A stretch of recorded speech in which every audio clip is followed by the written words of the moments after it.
ಕೊನೆಗೂ ಕೂಡ ಅವತ್ತಿನಿಂದ ಕಾದು ಕಾದು ಈಗ ಸಚಿವ ಸಂಪುಟ ವಿಸ್ತರಣೆಗೆ ಒಂದು ಮುಹೂರ್ತ ಬಂದೇ ಬಿಡ್ತಾ ಅನ್ನುವಂತ ಪ್ರಶ್ನೆ. ಇಂದು ರಾಜ್ಯ ನಾಯಕರ ಜೊತೆ ರಾಹುಲ್ ಸಭೆಯನ್ನ ಮಾಡಲಿದ್ದಾರೆ. ಸಿಎಂ ಡಿಕೆ ಶಿವಕುಮಾರ್, ಮಾಜಿ ಸಿಎಂ ಸಿದ್ದರಾಮಯ್ಯ, ಕೆಪಿಸಿಸಿ ಅಧ್ಯಕ್ಷ ಬಿಕೆ ಹರಿಪ್ರಸಾದ್ ಜೊತೆ ಚರ್ಚೆಯನ್ನು ಮಾಡಲಿದ್ದಾರೆ. 20 ಖಾಲಿ ಸ್ಥಾನ ಭರ್ತಿಗೆ ಹೈಕಮಾಂಡ್ ಕಸರತ್ತನ್ನು ಮಾಡ್ತಾ ಇರೋದು.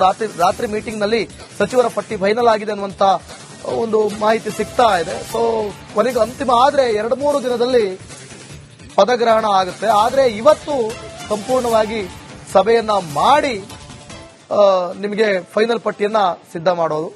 ಇನ್ನು 2-3 ದಿನದಲ್ಲಿ ಪದಗ್ರಹಣ. ರಾಜ್ಯ ನಾಯಕರ ಜೊತೆ ರಾಹುಲ್ ಸಭೆಯನ್ನ ಮಾಡ್ತಾರೆ. 2 ದಿನದಲ್ಲಿ ಸಂಪುಟ ವಿಸ್ತರಣೆ ಆಗುವ ಸಾಧ್ಯತೆ ಇದೆ. ನಿನ್ನೆ ರಾತ್ರಿ ಒಂದು ಮೀಟಿಂಗ್ ಮಾಡಿದಾರಂತೆ. ಅದರಲ್ಲಿ ಒಂದಷ್ಟು ಪಟ್ಟಿಯನ್ನ ಹಿಂಗೆ ಈ ತರ ಅಂತ ಸಿದ್ಧಪಡಿಸ್ಕೊಂಡು ಇವರು ಹೋಗಿದ್ದಾರೆ. ಬಟ್ ಅಲ್ಲಿ ಸಭೆ ಮಾಡಿದ್ಮೇಲೆ ಅಲ್ಲಿ ಏನು ಎತ್ತ ಅವ್ರ ಆಂಗಲ್ ಏನಿದೆ ಅದೆಲ್ಲವೂ ಕೂಡ ಆ ಸಭೆಯ ಬಳಿಕ ಗೊತ್ತಾಗುತ್ತೆ.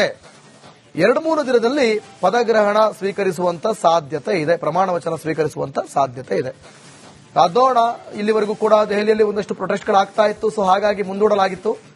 ಈಗ ಮತ್ತೆ ಕಾಲ ಕೂಡ ಬಂದಿದೆ, ಮುಹೂರ್ತ ಫಿಕ್ಸ್ ಆಗಿದೆ.